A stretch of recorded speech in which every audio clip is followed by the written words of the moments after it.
Noniin, aikaisemmin tuli maisteltua vähän Carlensin Black Long Drinkia, niin nyt on cranberry eli karpalolonkeroa.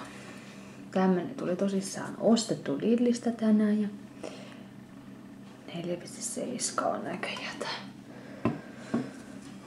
tää voimakkuus, vahvuus tästä. Eipä mitään.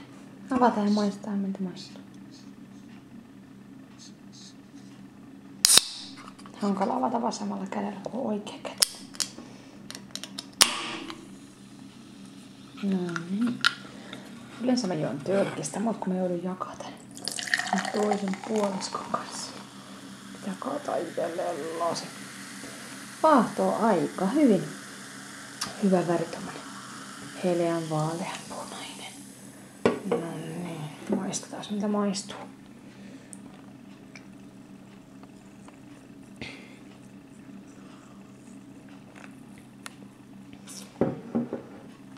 Onpa mutta aika hyvää. Erittäin hyvää.